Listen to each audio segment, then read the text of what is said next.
Welcome back into the Daily Dose. I'm Jeff Hansen. The show is brought to you by Give'emHellBrigham.com and by CougarSportsInsider.com, part of the 24/7 Sports Network. We had a goal, 3,000 subscribers by the time the season kicks off. Well, we're here. It's kickoff week. It's game week, and we're well beyond 3,000 subscribers. Thank you guys for your support of the channel. It means the world to me. Please continue to support this show throughout the season.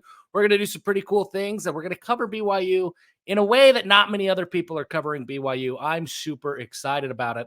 And that coverage starts right now. We're talking Sam Houston State. There's going to be a lot of previews. Who is Sam Houston? You're going to hear the same kind of talking points from a lot of different places. What my goal is here at the Daily Dose is to give you a different look of what this matchup will be so that by the time Saturday rolls around, you kind of know what to look for, what to pay attention to, and what maybe you should be worried about. So we're going to reflect on what I know. We're going to do a little bit of a SWOT analysis today. We're going to look at BYU's defense compared to Sam Houston State's offense. So let's pull it up. I filled it out already. Follow along with us here. We're pulling a SWOT, or we're performing a SWOT analysis, strengths, weaknesses, opportunities, threats, as BYU's defense. We are BYU's defense. We are taking on Sam Houston State's offense. And that's what we're looking at here. So first, strengths. BYU has a very experienced defensive line coming into this one. Tyler Batty, Isaiah Banya, Caden Haas, Nisa Mahe, Jackson Crape. There's a lot of players. Well, there's questions about how they come together, and there's questions about the scheme and how they'll perform. This group has played a lot of college football, and they're going up against an offensive line that's going to feature a lot of new faces. This is a big advantage for BYU. This is going to be a crazy environment at LaVell Edwards Stadium. And Sam Houston State, they will be starting a couple of JUCO transfers in their first game along the offensive line. Their right tackle played center last year. I mean, that's a tough transition to make from center to tackle. So there's a lot of nuance. There's a lot of unknown, a lot of new for the Sam Houston State offensive line. And while we don't know exactly how good the BYU defensive line is, we do know how experienced they are. That's a strength for BYU. The linebackers, I don't care who BYU is playing against this year, BYU's linebackers will be a strength. The top three of AJ Vonkvacha, Max Tooley, Ben Bywater, those guys are talented. Again, super experienced, hundreds of snaps, thousands of snaps between the three of them at the linebacker position. This is going to be something that BYU can tap into, that experience. Nothing's going to be new to these guys, right? Nothing's going to be new to the linebackers or to the defensive line for that matter. Everything I think they've seen, they've prepared for.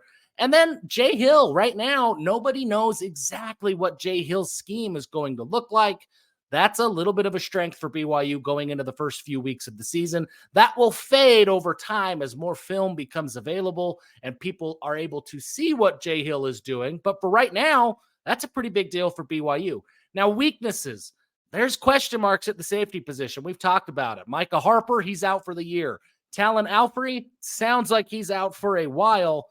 Now, where does BYU turn? Is it Ethan Slade? Do they go with a guy who's played some reps, has a little bit of experience at the college level? Or do they go with a guy like Raider Damouni, who's got all of the talent in the world, but just got off of his mission 8 or 9 months ago? How ready is he to play? Right now, that position, big weakness for BYU until it's not.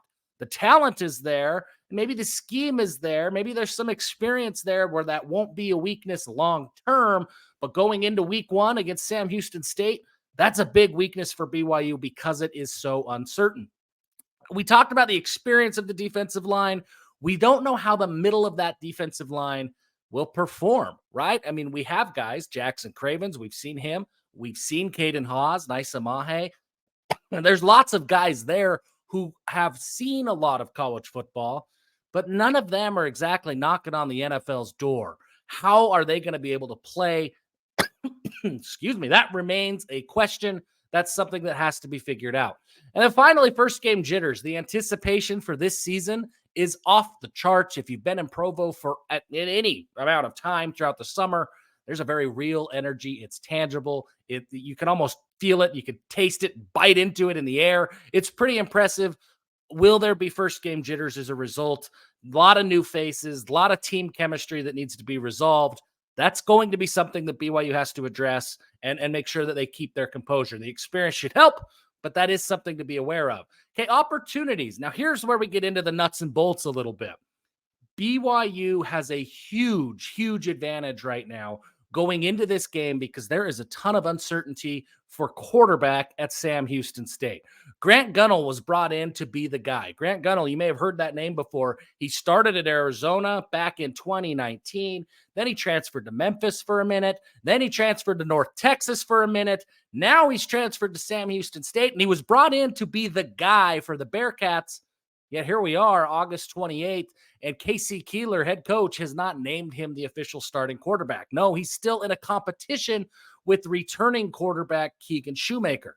Now, okay, Shoemaker started games last year, so that maybe that makes sense on paper that, hey, yeah, the transfer is competing with the guy who started last year. Now, the guy who started last year completed 46% of his passes. He was not great. 6 touchdowns, 5 interceptions, just over 1,100 yards. BYU has an opportunity to rattle this quarterback.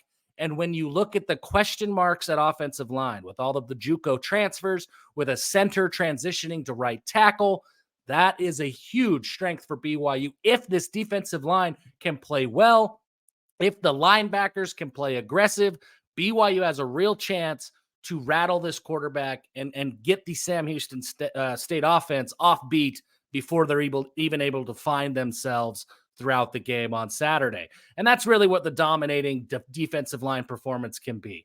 Like I said, we don't know exactly how this defensive line is going to come together. We don't know exactly how talented they are, but they're experienced, and I think there's talent there. If they can play as talented as we think they can be, and if this scheme suits their skill sets like we think it does, then this could be a dominating defensive line performance for BYU. Then they should be able to hold up well in the run game. Sam Houston State will turn to John Gentry, who played at Utah State. He's a big time. He was a former 4-star recruit. He's got a ton of talent. He hasn't able to figure it out at the college level yet. But at Sam Houston State, he's projected to be the guy. If BYU can bottle him up with this offensive line struggling and figuring out their chemistry, we could really be impressed with the defensive line at the end of the game. And then finally, LaVell. It is a huge opportunity to play at LaVell. That environment, especially in a night game, especially in a season opener, is going to be absolutely unreal. And BYU has an a big advantage and a big opportunity to take advantage of that advantage and make LaVell Edwards Stadium really difficult for Sam Houston State. Now, threats. There's a lot of speed on the outside for Sam Houston State. The secondary for BYU, they're really going to have to hold up well. They may not have a ton of NFL guys at wide receiver, but they have a ton of very productive wide receivers. And it starts with Ife Adeyi, who redshirt last year. There's a lot. You're going to hear a lot about this. Sam Houston State, when they learned that they were going to be promoted to the FBS ranks from the FCS ranks, they asked a lot of their players, hey, do you want a redshirt? A lot of their really good players said, hey, do you want a redshirt in 2022 and then come back in 2023? Rather than investing a year of eligibility as an FCS school, hang out, play 4 games, redshirt, stick with us, and then come back as a member of an FBS school playing in Conference USA. A surprising number of guys said yes to that. Adeyi is one of them. Ife Adeyi is a legitimate wide receiver. He could be an NFL talent. He's going to give BYU secondary some fits, but he's not the only guy. Alvonte Woodard, he's coming back. They've got a handful of guys. They've added a JUCO transfer as well, who's expected to do some really big things. There's some talent on the outside. Now, another, I guess, threat, I don't know what else to call it, but it's something that has to be accounted for, is the excitement level inside the Sam Houston State program. We've talked a lot about BYU going to the Big 12, being super excited about the Big 12, looking to make a statement inside the Big 12. Sam Houston State is in that same boat as they make the climb from the FCS ranks to the FBS ranks. They want to make a statement as well. And what better way to make a statement than in the opening week against a Big 12 school on the road? This team's going to be juiced up. They are going to be excited to play in this environment and have this opportunity to beat the Cougars. This team's been around for a while. They've got a lot of returners. This team's going to be juiced up. Casey Keeler, he is the head coach. He's a legendary coach at the FCS ranks. He's going to have his team ready to play.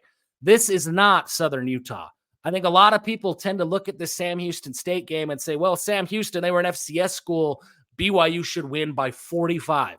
This is not Southern Utah. This is not a regular FCS school. This is an FBS school, and this is a team from Texas that has athletes all throughout the field. The point spread right now is only at 20.5. So Las Vegas expects this game to be a little bit closer than I think the average BYU fan does. This could be a 3-score game, right? This could be a 2-score game in the second half. And that would be about what people are expecting it to be. That wouldn't be some abysmal performance by BYU. So, yeah, let's give Sam Houston State some credit. If BYU is overlooking them and thinking that this is just another Southern Utah, people could be sorely mistaken, as Sam Houston really surprises some people with their ability to do things on the football field. I'm excited. I think BYU's defense should be able to control the game. I really like Sam Houston State's defense. We're going to talk about their defense versus BYU's offense probably more tomorrow. But I really do like BYU's defense in this one, even without knowing all of the intricacies that Jay Hill will have, even without knowing exactly how everything is going to come together. There's enough question marks on the offensive side of the ball for Sam Houston, and there's enough experience on the defensive side of the ball for BYU that I expect those things to clash, and BYU should be able to control this game from start to finish. If they don't, I mean, we're not talking about giving up a big play, giving up a score or two. I mean, those things are going to happen. But I'm talking control the game. They should be able to dictate terms and pace and all of those things. If they don't, then we really need to question and wonder what exactly BYU is going to do as the season goes on. But for right now, I think they should be able to control this game in week one. I like the advantage in the trenches, and I like their ability to rattle a quarterback that still seems a little bit uncertain. And no matter who it is that's starting, he might be looking over his shoulder at the guy who he beat out that's knocking at the door trying to take his spot. Overall, big game. It's coming up. It's game week, folks. Finally, it's here. I appreciate you tuning in to the Daily Dose, spending some time with us. Thank you so much. Please continue to support the channel. And until next time, give them hell.